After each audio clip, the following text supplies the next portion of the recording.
मे 1657 पुरंदरावर शिवरायांचा जन्म झाला.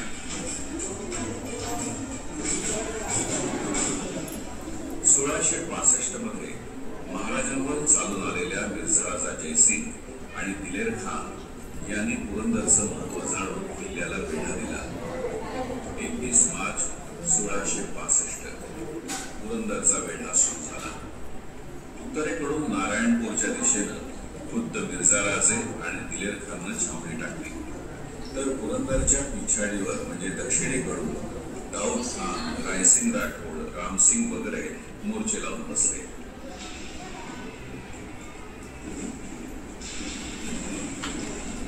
दोन्ही बाजूंनी तोफा आग उठू लागल्या. गडावरूनही तितकंच तिखट उत्तर मिळायला लागलं, कारण किल्ल्यावर नवीनच नामजात झालेला मोरा होताच तितका तिखट. मुरारबाजी देशपांडे जावळी स्वारीत महाराजांना लाभलेला आहे घेरा. पुरंदर आणि वज्रगड हे जोड किल्ले होते. वज्रगड पडल्यास पुरंदर जिंकणं सोपं होईल हे दिलेर खानानं ओळखलं. त्यानं त्याचं पूर्ण लक्ष वज्रगडावर केंद्रित केलं. 3 प्रचंड तोफा त्यानं वरती चढवायला सुरुवात केली. अब्दुल्ला खान, फतेह लष्कर आणि महेली तिन्ही अगडबंब तोफा प्रत्येकी 3-3 दिवस चढवून एका पाठोपाठ एक करत दिलेर खानला हव्या त्या ठिकाणी पोहोचल्या.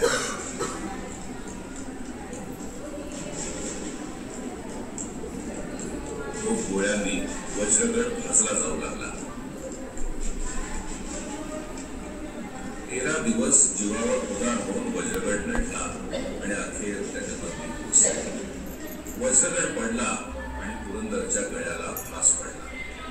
दोन्ही किल्ल्यातील भैरवखिंड आणि शेजारची माची नांगडे गेली. तरी नंतरचा 1.5 महिना पुरंदर दातोड खाऊन भेटत होता. मिर्झा राजांनी भैरवखिंडीत धबधबे उभारून पुरंदरच्या सफेद बुरुजावर तोफांचा मारा सुरू केला. सफेद बुरुजाला तडे जाऊ लागले. मराठ्यांचा दारुगोळा दुर्दैवानं याच भागात होता आणि एके दिवशी अपघातानं त्या दारुगोळ्यानं पेट घेतला आणि 80 मराठे त्या प्रचंड स्फोटात मारले गेले.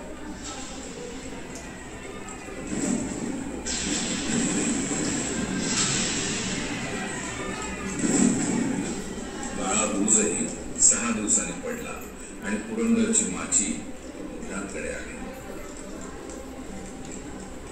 हा जिव्हारी लागलेला घाव मुरारबाजींना सहन झाला नाही. त्यांनी सुलतान ठेवा करायचं निश्चित केलं. खालून दिलेर खान देखील 5000चं सैन्य घेऊन एल्गार करायला पुढे सरकला. बाले किल्ल्यावरून 700 मराठी उतरले. प्रचंड लढाई सुरू झाली. काळ भैरव पुढे सरकत यावा तसे मुरारबाजी पुढे पुढे सरकत होते. गलकस खाऊन मागे लढू लागले. त्यांचा तो अतुलनीय पराक्रम बघून दिलेर खाननं त्याला हाक मारून थांबवलं आणि मुघलांना येऊन मिळाल्यास मोठं बक्षीस मिळेल असं सांगितलं. मुरारबाजी पराक्रमीचे संताप, अरे मी शिवाजी राजाचा शिपाई, तुझा कौल घेतो की काय? चिडलेले मुरारबाजी आता दिलेर खानच्या दिशेने सरकू लागले. अखेर दिलेर खाननं स्वतः बाणानं मुरारबाजीच्या कंठाचा वेध घेतला. मुरारबाजी पडले. मराठ्यांनी माघार घेतली.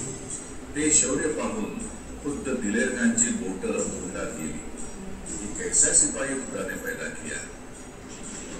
मुरारबाजी पडल्यावरही तब्बल महिनाभर पुरंदर लढत राहिला. दोन्हीकडे प्रचंड मनुष्यबळ कामी अखेर नाईलाजानं महाराजांनी मिर्झा राजांशी तह केला. 23 किल्ले आणि 4 लाख रुणांचा बुरुक महाराजांना बादशाला द्यावा लागला. हा डाव मिर्झा राजांनी जरी जिंकला असला तरी पुरंदरच्या धुरंदराने आपलं नाव इतिहासात कायमचं